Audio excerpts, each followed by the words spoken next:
Friends அஸ்ஸலாமு அலைக்கும். இன்றைக்கி வந்து பார்த்திங்கன்னா பாபிக்யூ செட்டப் நம்ம மொட்டை மாடியில் பண்ணலான்னு தோணுச்சு.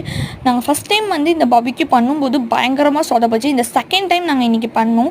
இதுவரை சூப்பராக வந்துச்சு. இந்த கெரோசின் கற்பூரெல்லாம் வச்சு மூட்டும் போது கொஞ்சம் ஈஸியாக வந்துச்சு. ஆனால் அதுவுமே கஷ்டமாக தான் இருந்தது.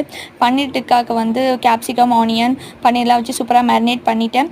அப்புறமா வந்து சிக்கன் நல்லா ஊற வச்சேன் ஒரு 8 ஹவர்ஸ். அப்போ தான் சூப்பராக வரும்னு. இப்போ நம்ம கங் பாருங்கள் எவ்வளோ சூப்பராக எரியுதுன்னு. சிக்கன் நான் வச்சுட்டேன். ஒரு 10 மினிட்ஸ் வேக விட்டுட்டு நம்ம திருப்பி போடலாம். பட்டர்லாம் போட்டு சூப்பராக பண்ணோம். நாங்கள் இப்போ க்ரீன் சட்னியும் பண்ணோம். இது கூட வச்சு சாப்பிட்டா செம்மையாக இருக்கும் அப்படின்னு. இப்போ வந்து நம்ம சிக்கனை வந்து திருப்பி போட்டுட்டோம். பாருங்கள் எவ்வளோ சூப்பராக இருக்குன்னு. இது கஷ்டப்பட்டு பண்ணோம், ஆனால் இது சாப்பிடும்போது இருக்க சாட்டிஸ்ஃபை செம்மையாக இருக்கும் கைஸ். நீங்களும் பண்ணி சாப்பிடுங்க. பாருங்கள் நான் ஃபஸ்ட்டு எடுத்து சாப்பிட்டுட்டேன், எப்படி இருக்குன்னு பாருங்கள். இப்போ நான் செகண்ட் பேட்ச்க்காக மூட்டுறதுக்காக நல்லா வந்து பார்த்திங்கன்னா விசிறிட்டு இருந்தோம். அப்போ தான் நெருப்பத்தோன்னு. இது எங்கள் அண்ணன் தான் பண்ணால். பன்னீர் டிக்கா, சிக்கன் எல்லாமே சூப்பராக ரெடி ஆகிட்டு இருந்துச்சு. அப்புறமா நான் இதெல்லாம் வச்சு சாப்பிடும்போது சூப்பராக இருந்துச்சு. பாய்.